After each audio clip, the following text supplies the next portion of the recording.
Welcome to the Invite Health podcast, where our degreed healthcare professionals are excited to offer you the most important health and wellness information you need to make informed choices about your health. You can learn more about the products discussed in each of these episodes and all that Invite Health has to offer at www.invitehealth.com/podcast. First-time customers can use promo code podcast at checkout for an additional 15% off your first purchase. Let's get started.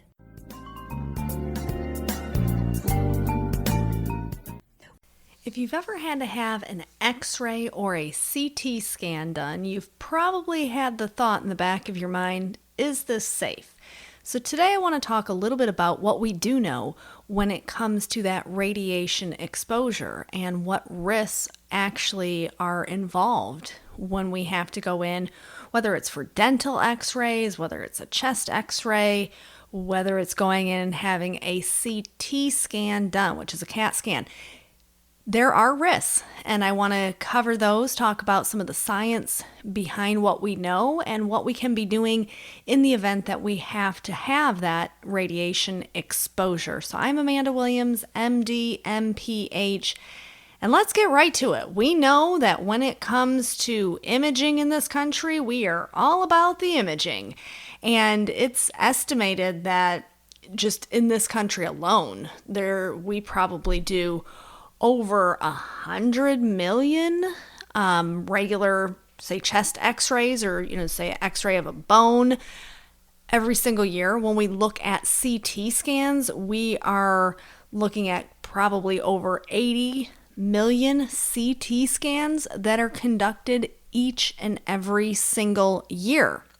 And then when we look at the dental X-rays, this is over 1 billion conducted every single year in the United States.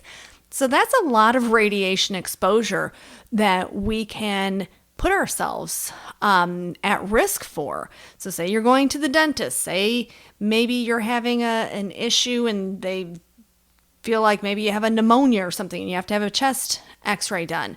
Maybe they have to do a CT scan of your abdomen.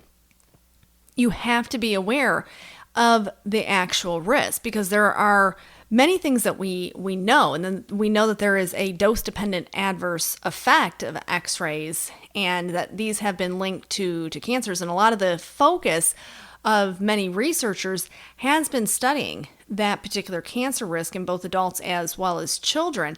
And it's estimated that radiation exposure during medical imaging can be associated with 2% of all cancers in the United States. Well, you may think, 2%, that's not high. Well, you don't want to be part of that 2%.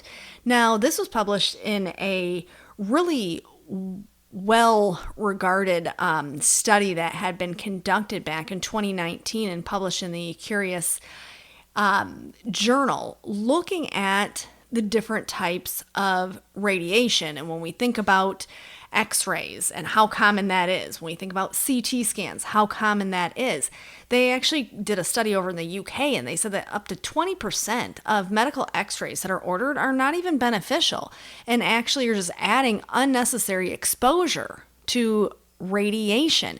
This is a problem and we should have these concerns. We know that here in the United States, because of that shift that occurred in roughly about the 1980s, 1990s, when we transitioned over from just traditional X-rays and the introduction of the CAT scans, we can look at the data on that. We know that annually, 80 million CAT scans at least are done every single year in the United States.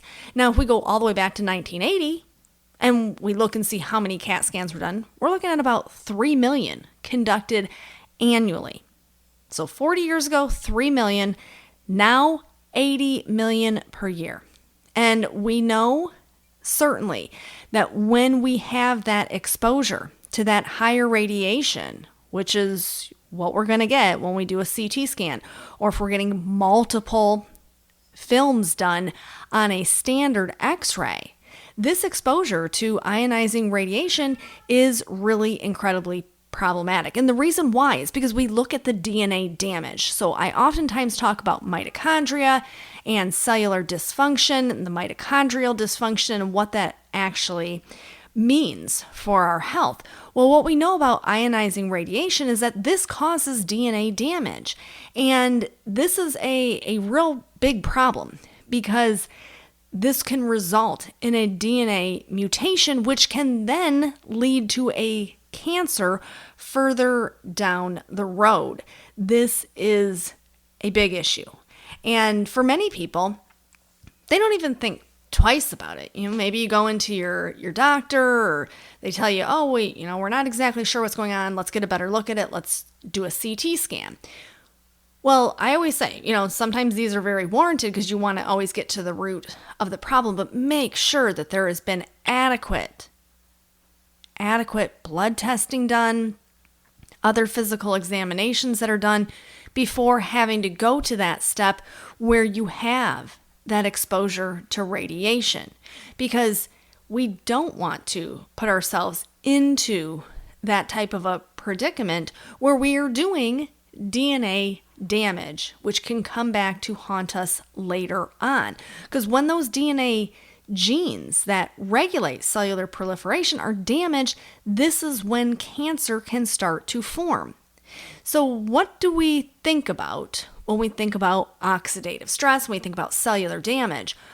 Antioxidants. So this is why I wanted to bring this up, because many times people will ask me, hey, I have to go have some dental x-rays done, or I have to go and have a CT scan done. What should I do? Should I take anything before? Should I take anything after?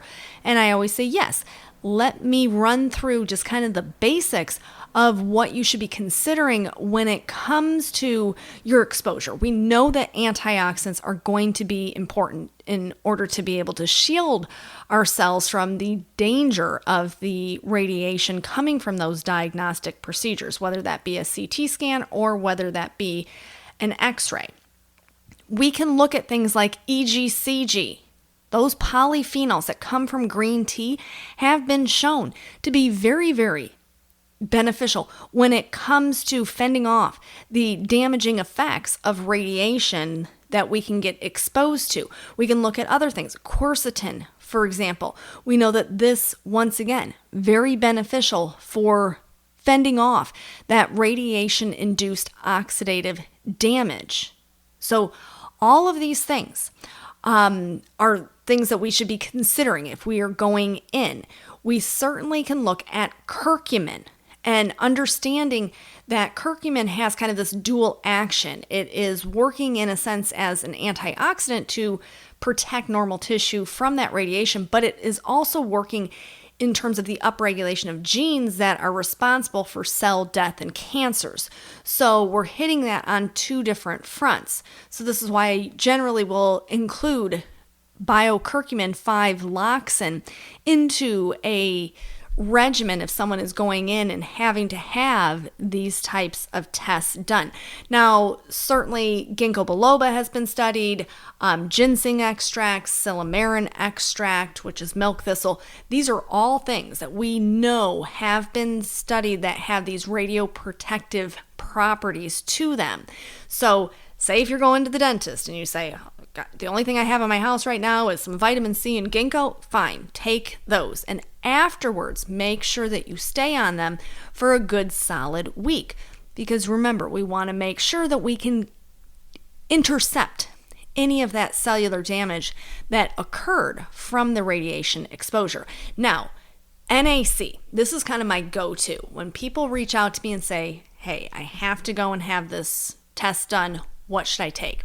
NAC is always my number one that I turn to, because we know that the NAC is been shown to enhance glutathione production, and it has this really powerful radioprotective property to it. So we know that it's doing a lot of different things. We know that it's helping to stimulate the release of cytokines, which we know can be damaged in the setting of radiation exposure. So NAC is definitely a must-have, and I generally will say taking at minimum 1,200 milligrams, ideally about 2 to 3 days ahead of time and a good week after having the x-rays done. Certainly your multivitamins, we know that vitamins and trace minerals are definitely important when it comes to helping to support that chromosome and support that DNA. When we think about the mitochondria and we think about all of the ways in which the cell itself is functioning and responding to any type of cellular destruction or injury.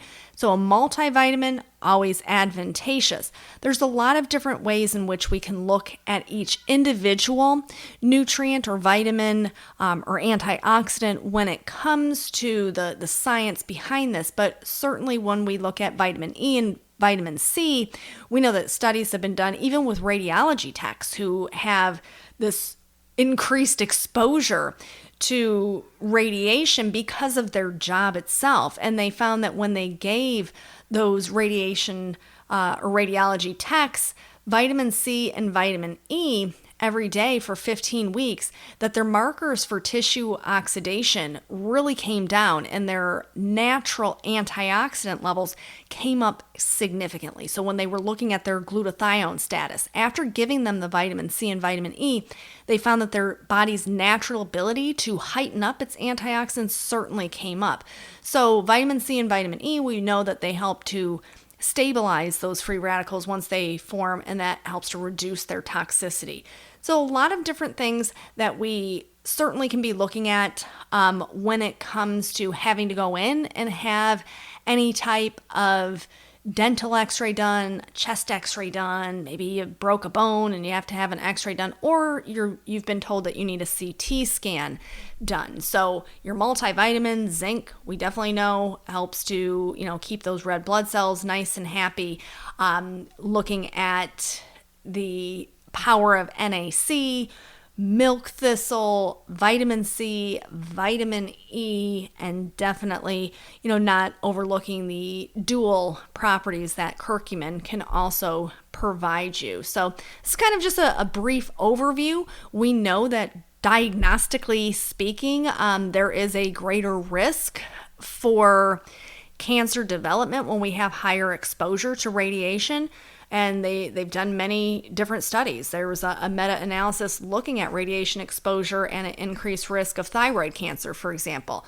So we know that there are things that we can be doing and that we should be doing when we have that potential of having to go in and get those x-rays or CT scans done. So make sure that you're taking those supplements. NAC definitely is a must-have. I want to thank you so much for tuning in to the Invite Health Podcast. Remember, you can find all of our episodes for free wherever you listen to podcasts or by visiting invitehealth.com/podcast. Now, do make sure that you subscribe and you leave us a review. You can follow us on Facebook, Twitter, and Instagram. And we will see you next time for another episode of the Invite Health Podcast.